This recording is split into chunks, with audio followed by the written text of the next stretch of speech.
This is recording 844. It's Listen Next, 844. It's a part of my podcast series. It's a part of my podcast series, Speaking to the CIA. You can find me at speakingtothecia.com or ChristinaStation918.com. Okay, again, so this is recording Listen Next, 844. Okay, so I'm going to continue. I'm going to try to get this all in one recording. And then that will be all for this week. And then I'll continue next week. Okay, so, all right. So also, this is, again, more links, more connection, more of my decoding Jean Jernigan Robertson, her Manson occult, stalking me and my family and my friends, all of our lives, and which all links to past, present, future terrorism. Okay, so that she also committed, obviously. Okay, so back in the 70s, I want to go back to when Jean Roberts used Ice on Me when I was in the backyard in grade school. I lived at 306 East Street on the house on the corner of East and Cottonwood in Globe, Arizona. Okay, so my mom bought me for my birthday a little Lipton soup radio. Okay, so I want to go back and revisit that again. That's already on my podcast, but I have more connections here. Okay, so just real briefly, she iced me and she spoke to me in my brain, telling me to pick up my radio and take it and throw it over the back fence. So it was like she was giving me a command. So I took my radio, and it was very random, and I picked it up and I threw it over the back fence. Then a year later, I was like, she put in my brain again, icing me again. She put in my brain, go see if your radio is still over there. So I went out the back gate and climbed around the back of the fence, which now it looks like, looking on Google Maps, it now looks like it's a concrete fence, but we used to have a wood fence. Jeff built the fence. Anyways, I went back around the fence, and there was all kinds of brush and stuff. It was like a steep little incline, and there was all kinds of brush and stuff I had to climb through, and I went and climbed through all of it, trying to see if my radio was over there, and there it was. My radio was still over there. I picked up my radio, I'm like, it's still here, and I turned it on, and it still worked a year later, and I was so happy that I found my radio, and I went back home. So you can just see my previous podcast and all of this, okay? So this also goes to this. So my mom's barley soup, my mom used to make really good barley soup.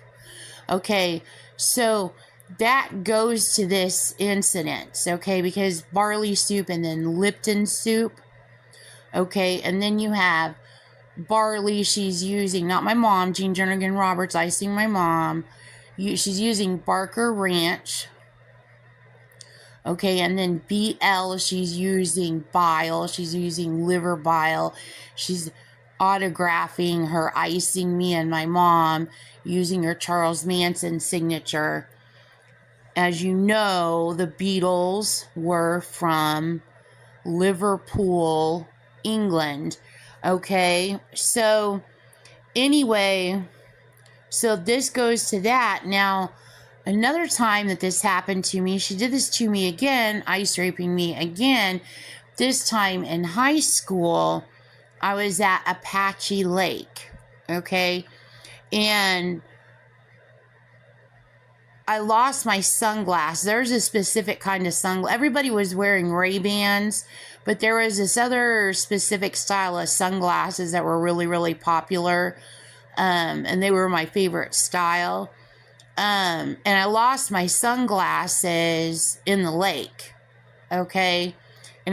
Anyway, a year later, we go back to Apache Lake again, and I'm swimming in the water, and I find my sunglasses. And I just thought this was just a miracle. My sunglasses are in the very same spot where I lost them, and I find them a year later in the lake. So then this also goes, so all of this is all connected. So there's probably a lot more ciphers in this because it's all linked and it's probably all decodable. Then that goes again back to the 70s when I was little again, when I was at Roosevelt.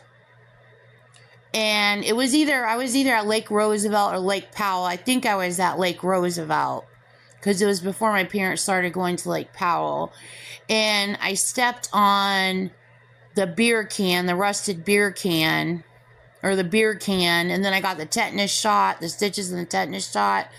Okay, it's probably why I keep thinking rusted all the time, because getting a tetanus shot for fear of the beer can being rusted. But anyway, I stepped on a beer can. Jean Jernigan Roberts again iced me to step on the beer can in the lake, and I stepped on the beer can and it cut my foot open. I just stepped down and I felt immense pain, and then I was crying, and then I was climbing into the back of the boat, and then there was blood all over the boat, and then my mom was freaking out, and then we left the lake and we went to the hospital. I got stitches.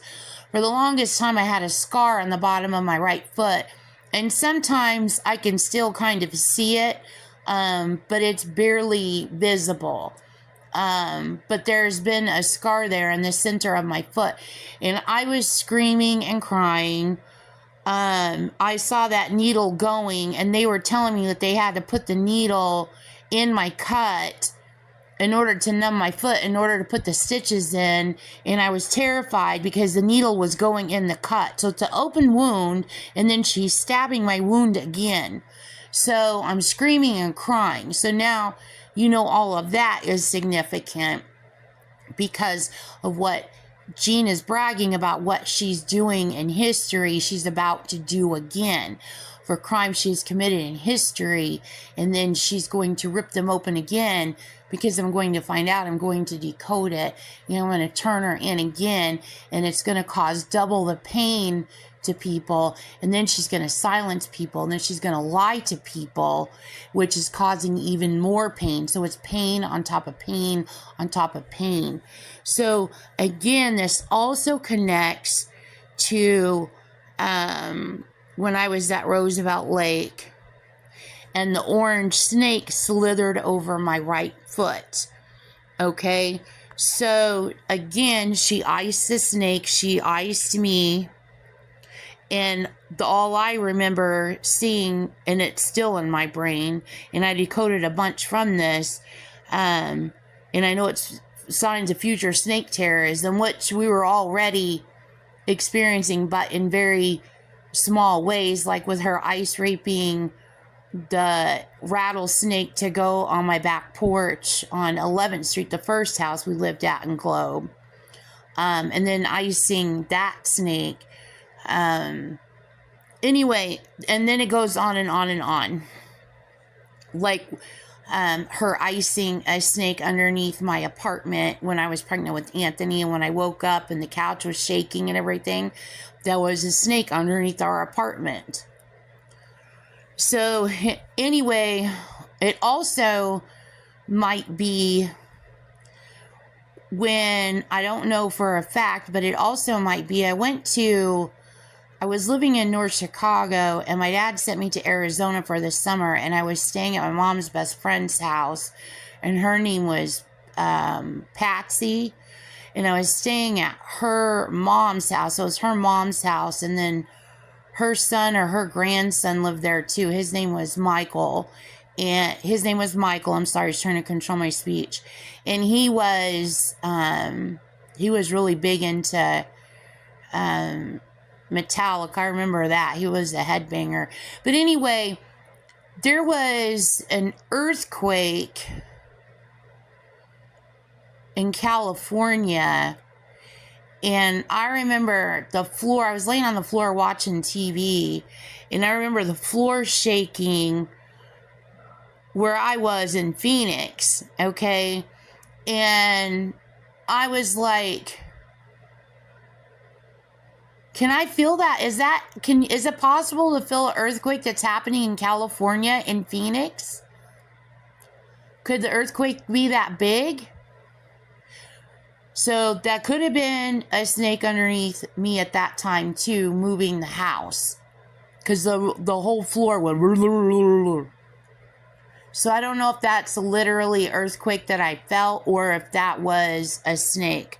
But again, the orange snake slithering over my foot at Lake Roosevelt, she iced that snake. She iced me, and the snake slithered right over my right foot. So anyway, in this, she also encoded with that orange thing. That orange snake was fluorescent. As I told you before, it was fluorescent. It was bright fluorescent. Now, I know in these snake runs that she has, I've already told you this, she has electrical snakes underneath the ground. And I've been electrocuted by some of them in Dallas. And I was told during one snake run that some of those snakes are electrical eels, but I don't know, eels are in the water. So how could there be an eel underneath me on land in Oklahoma City or in a floorboard? Like, how is that even possible? So I don't know, but the electrocution feels different. So when you're getting stung by a viper, the electrical shock is like a sharp electrical stab. The electrical eels, and I don't know how this is possible without water. I do not understand the science of this. Those electrical eels, when they emit electricity to shock you and they're under the floor, it feels like the whole area that they're electrocuting feels like a hot ball of electrical fire, is what it feels like. So it's a different kind of electrocution feeling. So either one of them are bad. The being electrocuted by either of them is bad, but the way the electrocution feels different. So I don't understand how that is even possible. And I know some of those snakes are coming in. They're using Gene Robertson or Manson occult. Please stop controlling my speech, whoever is doing that. They're using methane gas, and I was also told that they're using some sort of rocket propulsion fuel. So they're in gas. It seems like they're swimming, but they're like floating. I don't understand all this. But you see all of my previous podcasts on my series, speaking to the CIA.com. But in this, she also encoded Orange Julius. Okay, so this also connects to when she iced me, Jane Jernigan Roberts iced me later on when I was going to Powell Elementary. I was in 9th grade, and I had gotten in trouble from my mom and Jeff. I had gotten grounded, and I was trying to outsmart them, and this is all an ICE event, all of this is. But my friends all had walkie-talkies, and I was trying to outsmart them because my mom was like, stay in your room, no friends, no TV, no nothing, you're on restriction. And I was trying to outsmart my mom, and my friends were like, she can't do that to you. Here's a walkie-talkie. So they gave me a walkie-talkie, and so I was talking to them on the walkie-talkie in my room, and then the reception went out, the reception cut out, and then I'm like, let me go see if I can pick up reception. So I headed up the stairs and went into the backyard, and we had a pool, and Jeff used to keep a rug over the pool retainer because it was really brittle from the Arizona sun, and the the mat wasn't over the top of it. Anyway, so I had the walkie-talkie on, and I was talking to my friends, and I was walking around the pool, and I stepped on the pool retainer. Again, this is Gene icing me, and I fell in the pool retainer. It was horrible. It was horrible.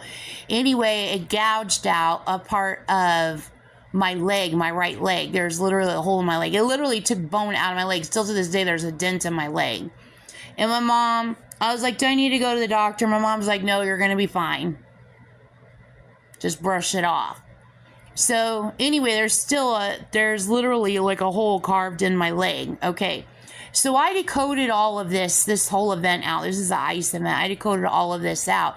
And in this, and you have to see my podcast again, this podcast, I decoded her, Jean Jernigan Roberts, bragging about, and she knew I was going to find out about this, bragging about committing the Tangshan earthquake in 1976. So that is connected to this also. And then when I decoded the Tangshan earthquake, I found out she had committed another earthquake before that. So that is in this podcast series. So the orange Julius, so this orange snake, the orange Julius, and then that goes to the Tangshan earthquake 1976. So Jean Roberts committed that crime also. Also, okay, so more on snakes. Okay, so back to, I was just talking about a couple podcasts back again, Mr. Cooper, my third grade PE teacher. Okay, so the parachute. Okay, so that also connects, going back again, that's my grade school years, okay, in third grade. So I'm sorry, that connects going forward to my high school years when I was going to Red Mountain High School. And Red Mountain High School is located on Brown and Power Road in Mesa, Arizona. So at lunch, we found out that the door to the auditorium was unlocked. A bunch of us in our friend clique. And so we told everybody in our clique, did you know that door's unlocked? Let's go in there. So we told everybody. So we would sneak in the auditorium at lunch, and all the lights were out. It was totally dark.